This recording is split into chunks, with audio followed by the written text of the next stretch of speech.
Okay, listen, pay attention, Akebula, and pay attention, my people. It's a brief morning right here in the land of Akebulan. And this morning, I came with a profound question.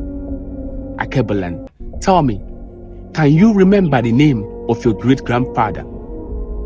I don't mean your father or your grandfather, your great-grandfather. Do you know him? Do you know his name? If you know, tell me in the comment section. Some of you will struggle with that name because you don't know. Why? Because you were not told. Why? Because you did not ask. Some people say what you don't know is bigger than you. No, what you don't know is what you don't ask. You must seek for you to know. Pay attention. You see, so many people today, a lot of children are growing up without knowing the name and their family history. And that has created a distinction between the future and the past. Many people talk about the future. They don't know that sometimes you just need to remember the past for you to forge ahead. Yes, because it is the past we use to inform the future. But you want to throw away the past and only think about the future.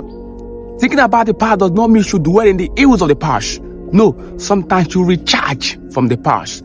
Knowing whose sons you are, whose daughter you are, whose child you are, charges you up to face the future. Pay attention. You see, in Africa, our history was being passed down to us from generation to generation, orally. We saw our parents and our grandparents tell our family histories under the influence of an iroko tree during the stories of the moonlight. We saw elders preserve family histories. We saw children understood where they came from, understood their name, understood their heritage. But today, a lot of things have changed. So many African children cannot tell you, down to their 5th generation, it is an error. Because that child knows the names of so many celebrities. He knows the names of so many footballers. He knows the names of so many influencers. But ask him, who was your great-grandfather? He doesn't know. He doesn't. Because he was not told, he was not taught. There is no connection. It was not always like that. Why has it become so? There is something I've discovered also, that the modern African man think is a big flex not to answer indigenous names. They want to answer stones, they want to answer rice, and so they lose that connection with their ancestral heritage, and by that suffer their children. Their children can no longer connect to whom they were. Pay attention. You see, this habit that your children will not answer your father's name, they will answer your own direct name, has done a whole lot of ills than good. Pay attention. We had a system where your children answer your father's name and you answer your grandfather's name. In that way, your children will know your grandfather through the name you answer, and your children's children will know you through the name they will answer.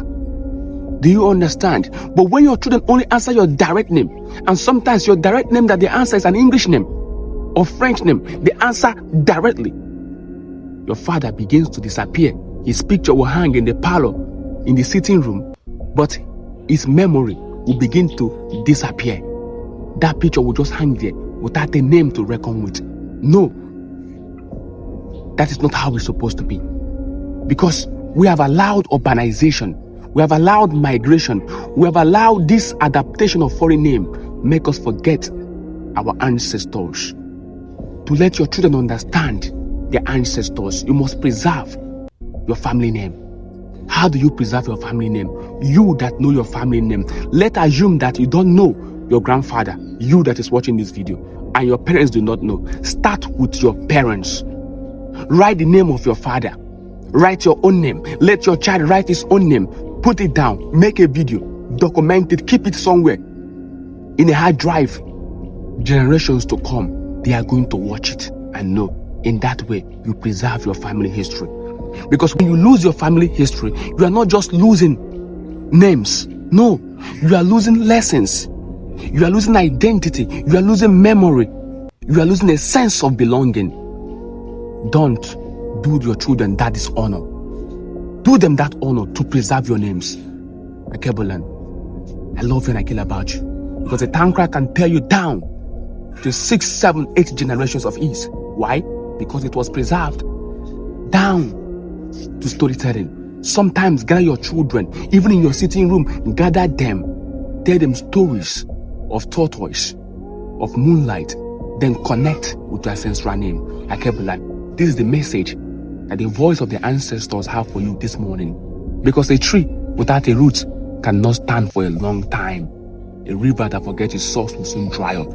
It is the past we use to reconcile the future. Akebulan, wisdom. The principal thing. And mind you, our class on how to be a teacher and not just a content creator, and how to use social media for global influence and setting up your Facebook page is starting next week. That is a new semester. Okay? Just in 4 days, we'll be done. In 4 days, you will learn everything that you need to know. I love you and I care about you. Remember, it's a paid class. Please, because the last time I ended up paying for a lot of people. This time around, please, you need to be serious about it. How do you get to me? You can message me on WhatsApp. My number is in the bio. The number will also be in the comment section. Send me an email, moderndatankwaya@gmail.com. I love you and I care about you. See you in class, Akebulan. Wisdom, the principal thing. Aha.